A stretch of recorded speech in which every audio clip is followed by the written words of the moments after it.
والقصة وقعت في مدينة بريدة في القصيم. ومدار القصة أن شابا نشأ وترعرع في عبادة الله، لا يعرف من الدنيا شيء إلا القرآن والمسجد، لم يقف في حياته لحظة واحدة مع صبي يلعب معه، وإنما منذ بلغ 6 سنوات وهو مع أبيه بالمسجد، ويلازم المسجد باستمرار، ويقرأ القرآن باستمرار حتى حفظ القرآن وعمره 9 سنوات. وإذا سئل وبحث عنه أين هو قالوا في المسجد. ماذا يصنع؟ يقرأ القرآن.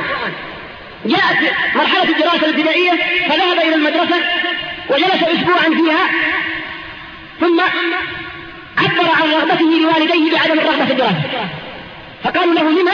قال لأنه ما استفدت، يقول ضيعت الحفظ، أريد أجلس في المسجد للقرآن والدين. فجلس في المسجد وحفظ القرآن كما قلت، وحفظ كثيرا من الكتب الإسلامية، وكان إذا نظرت إليه تذكر الله من جلاله وبهائه ونور إيمانه. توفي والده وبقي في كفالة عمه، وحينما بلغ 16 من عمره مرض، واستمر مرضه أسبوعا كاملا، ثم توفي رحمة الله تعالى عليه. وكانت وفاته في 11:10 قبل الظهر، يعني في الضحى.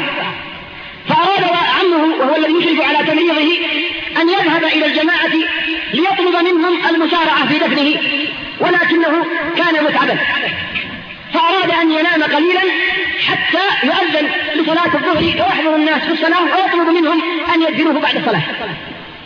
فما إن نام قليلا عند الولد في غرفته إلا وهو بتلك المرأة في المنام.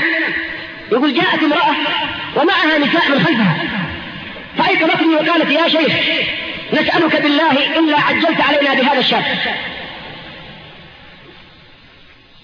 قال ومن أنت؟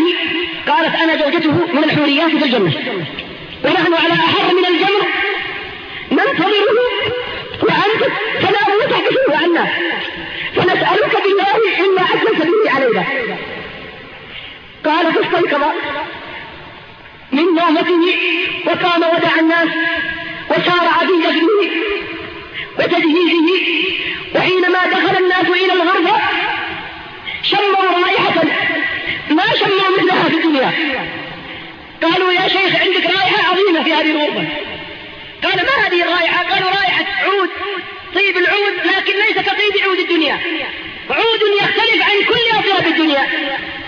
قال إنها رائحة الحورية، لا زال رائحتها فقط في الغرفة تعذب الغرفة وتطيبها. قال ومكثت هذه الرائحة أكثر من 2 شهر. إن في ذلك لذكرى لمن كان له قلب أو ألقى السمع وهو شهيد. وأذكر في المقابل أيضا خاتمة سيئة لبعض الشباب الذين أغواهم